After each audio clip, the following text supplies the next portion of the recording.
عمر فاروق رضی الله تعالی عنہ ته چا هندوانه راوړه، ویل نه خورم. ولی وی ما رسول الله مبارک د هندوانې په خوراک نه دی لیدلی چې حضور هندوانه څنګه خوړه، نو که زه وخورم د سنتو نه به خلاف شي. او که دا جلالیان هغه زمانه کې وی نو عمر صاحب ته به بدعت وی. ته سنت لازم ګڼې. یو صحابي رسول الله مبارک صلی الله علیه وسلم ته راغی او نبی علیہ الصلوۃ والسلام پټکې مبارک خولۍ لرې کړه، نو د حضور په ویښتو مبارکو کې لار وه. هغه صحابي چې ورته وکته وی زما ویښتو کې خو لار نشته او د حضور په ویښتو کې لار ده. نه بس فوراً د مجلس نه پورته شه او کور ته لاړه. بیبي ته وی ما د رسول الله مبارک سر مبارک ولیده چې پکې لار وه او زما په ویښتو کې لار نشته، نو دې کې به لار وباسو. ښځې ورته وی چې سړیه دې کې لار نه وځي، دا ستا ویښته چې دي ګلګوتې دي او د حضور ویښته اوارو، نو دا که لار پکې وباسي خو بیا یو ځای کېږي. ویلی نه، لار به وباسو.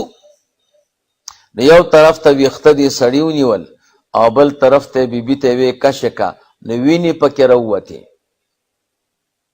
نو چې خوش یې کړه نو بیا یو ځای شو. وی سړیه ځان دې هم خوږ که او لار هم پکې راونوته. ویلې نه، لار خو به وباسو. نو په نغري کې سیخ سور که او هغه د ویښتو په منځ کې راکش که او پوستکی مو سوځاو ویښتم، نو لار پکې جوړ شو. ویلې اوس کار سم شو چې حضور به په یو عادت ولید بیا نه پرېښوده. عبدالله ابن عمر صاحب سره غلام دی، مدینې منورې نه باندې ووته. وی اوښه ودروه. اوښې نه راکوز شل ته لاړه، په ځان صادر واچو لکه سړی چې اودس ماتی. نو بیا راغی. هغه ورته وی قربان تا خو اودس مات نه کوي. اودس مې نه ماتاو، خو دلته رسول الله مبارک ناستو اودس یې ماتاو. مې چې د حضور د عادت پاتې نشي. نو د حضور زمانه د چا وه؟ د اعمالو وه. هر چا به عمل کو، پوښتنه چا چانه نه کوله، یو عمل ته نه پاتې کېده. زمونږ د استاسو زمانه د اهمال ده. موږ عمل کو نه، لټان شو، لټي زیاته شوه. نو دی علماو نه قربان دوی داسې کار وکړه چې دا د شریعت احکام په څلورو تقسیم کړه. چې والکه چې په تاسو کې څوک ډېر تقوادار او پرهیزګاري، نو څلور واړه دې کوي، دا پرې نه دی. او چې لږ در کې کمزوری، نو چې دا درې خو خامخا کوئ. که د هغې نه کمزوری، نو فرض او واجب پرې نه دی. او که سم کمزوری چې فرض پرې نه دی. ځکه دا زمانه خو د پرېښودلو د څوک عملونه چرته کوي. نو څه خلک لټان شو او څه ورسره ملیانو خواري وکړه. پرېږدې څه فرض خو نه دي چې ورپسې نښتی. او څوک چې وایي په نفلو باندې او په مستحب همیشهوالی کوي، وی دا بدعتي. نو خلکو له مزه ځکه ورکوي چې خلکو هسې عمل نه دی خوښ او دی ورته مسله هم کوي. زه یو ځل روژه کې چا ختم ته بوتلی وم نوښار ته. نو بیا یو سړي چیټ راک، وی زموږ جومات کې امام دی. ویل هغه وی چې سکل ختم نه کو. وی چې هسې نه فرض نشي. ویل هر کال یې کو که نه؟ او څه کال به څه کړو؟ وی پرېږدو ځکه دا سنت عمل دی، نو که څه کال یې وکړو نو فرض به شي. صحیح دماغ یې دی خو په زنګون کې. ما ورته ویلي مولوي صاحب ته ووایه چې سنت سړی همیشه وکړي هغه فرض کېږي. نو ستا د ګیرې څو کاله وشو چې پرېښې ده؟ خو در باندې فرض شوې ده، زر یې کله که. او ما تا چې واده کړی نکاح دې وشو، نو څو کاله وشو؟ نکاح خو په اتفاق د علما او سنت تا نو ښځه طلاقه کا او پرتګم سنت ته نو باسا دا څه ګډې وډې دا خاصیت خصوصیت د پیغمبرو ښه چې یو عمل به همیشه کو نه فرض کېده به امتیانو نه فرض کېږي موږ او تاسو ته حکم دا دی چې اعمال به کوو دا ته څه دی چې فرض کېږي به زما یو ملګری اوس دی الله وبخي وفات شوی شیطان ډېر په الفلام دی که نه قرآن کریم کې چې څومره شیطان راغلی الفلام پکې دی ګوره نو ما ته وی چې زه کله 2 ورځې په جمع مونځ وکم که نه وی دا شیطان راته وی ته خو بزرګ شوې وی ما وی شیطانه ما نشي دوکه کولی سبا ته به 15 وخته واړه مونځ نه کومه ویل جی د شیطان مقابله کوم ویل بیا مونځ ونه کم ایله مې دا نفس برابر شي ما وی چې دا خبرې درته کوي دا هم شیطان دی یو سړی 15 وخته جمع کوي نو د باندې فرض کېږي دا کوم پروګرام دی جومات ته راځي نو په ده فرض کېږي دا خو صحیح نه ده دا مدرسین استادان چې سبقونه وایي طالبانو ته او هر کال یې وایي په دوی فرض دی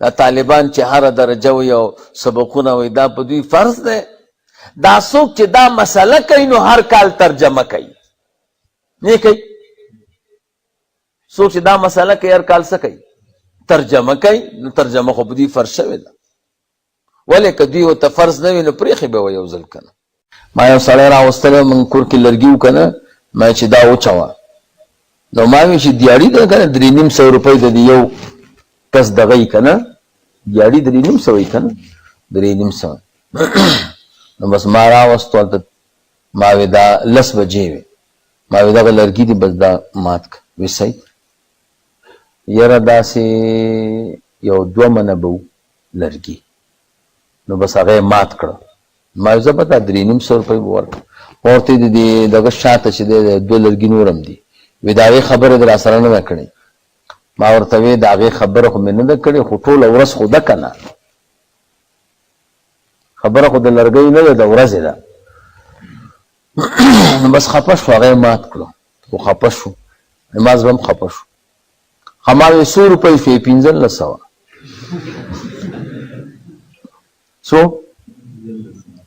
نو ما دا خو د 300 روپو لرګي نه دي 1500 روپۍ ما نه راکړه لرګي یو څه ویله نه سړی خفه شو ډېر زیات ته منې 1500 روپۍ مې ورکړې ولا 1500 ښه او ټول 2 ساعته کار یې نه و کړی او بیا هم خفه و خبرې را سره نه کولې چې مونس یره ما خدای پاک زبردست عادل دی نو خدای پاک عدل کوي ښه دا نقصانات مونږ او تاسو کې وي قسم دی چې د خدای پاک شکر ادا کړي نو الله به نعمتونه درکوي لئن شکرتم لازیدنکم چې د آخرت به قسمه دي که نه دا مونږ او تاسو چې کوم خره باندې سورلي بد ګڼو که نه نو دا صحیح ده خو هغه جدا و هغې ته حمر الملوک وی جدا نسلو رسول الله مبارک صلی الله علیه وسلم سره چې کوم خرو د حوی ابن اخطبو د خیبر د یهودو د سردار خر په غزا کې ژوندی رانیولی و هغه عام نه و او نه په هغې باندې هر سړی سورېده هغې باندې بادشاهانو سردارانو سورلي کوله لکه موټرې څوک په موټر کې واښه وړي او په موټر کې وزیر هم ځي نو د وزیر موټر او د وښو والا کې فرق یې که نه وي پوهېږي که نه پوهېږي و زړه الټو کې چې وزیر ناست عیب نه دی خو د وزیر خپل موټر یي که نه نو داسې خرونه وو د عامو خلکو خرونه جدا وو او د سردارانو د ملوکو خرونه جدا وو جدا نسل و ډېر قیمتي وو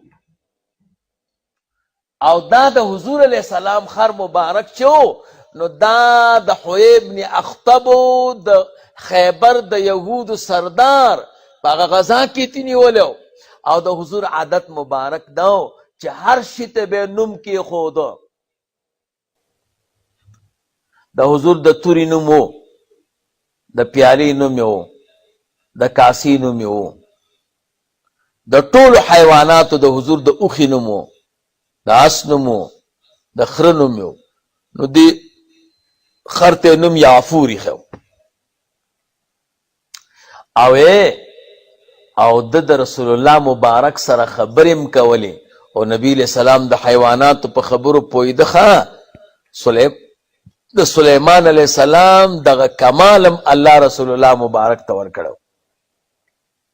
کتابونو د سیرت لیکلی دي وی د خر رسول الله مبارک ته وی چې قربان زه خو د حوی ابن اخطب خرومه او هغه ستا دشمنو وی چې او د ډیر وخت نه مې تا سره مینه ده وی چې تا پسې به خبرې شروع کړې که نه وی ما وی زه به اوس تا سره ګورم او ویلې لغتې به مې شروع کړې ویلې صاحب سټو مخ به مې روغورځو وی دا لاسونه او پښې او سر به ولګېدو ماشي بیا کې که نه کې.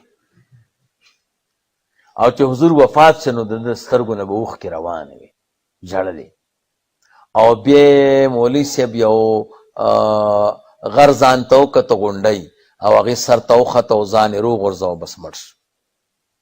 10 حیوانات به جنت ته ځي و یو پکې دام دی.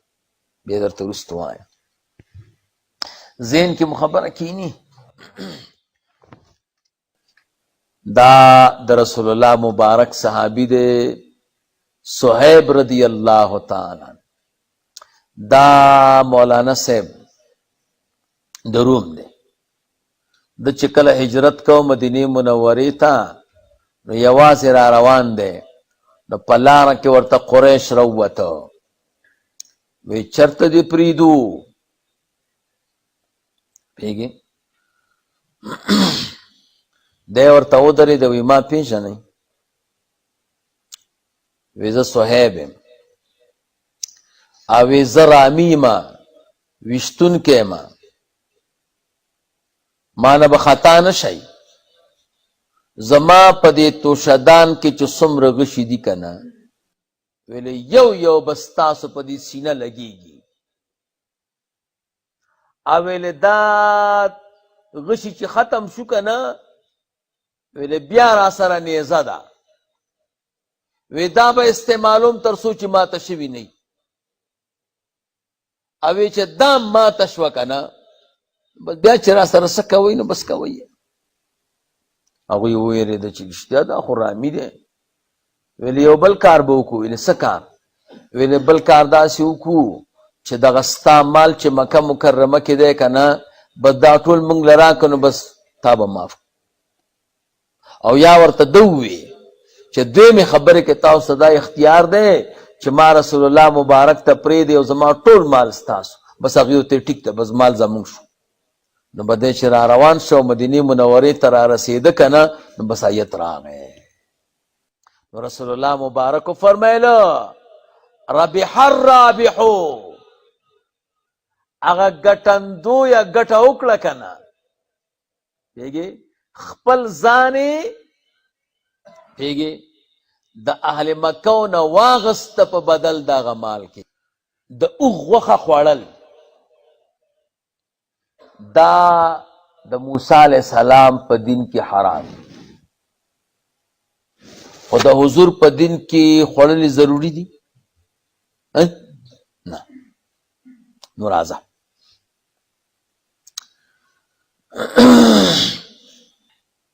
نو عبدالله ابن سلام او د ده ملګرو چې یهودیان وو او الله تعالی په اسلام مشرف کړي وو رسول الله مبارک ته راغله چې قربان مونږ خو الحمدلله مسلمانان یو نو په یهودیت کې د خالد ورځ تعظیم فرض و نو خو په اسلام کې خو توهین فرض نه دی کنه نو موږ به توهین نه کوو تعظیم به کوو. او د اوښ غوښه خوړل هلته حرامو څه حرامو. نو د دې دین کې خو ضروری نه دي کنه، نو بس نه به خورو. نو به دا آیت راغی چې نه به د خالد ورځې تعظیم کوئ او نه به د اوغ غوښه خوړل پرېښودل، د اوغ غوښه به خورئ، ترک به نه کوئ. ولې؟ دې نه وسوسه پیدا کېږي. څه پیدا کېږي؟ یو تاوان دا دی چې د دې نه وسوسه پیدا کېږي. صحیح ده د خالد ورځې ته تعظیم نه وی، خو د یهودو سره خو مشابهت دی که نه.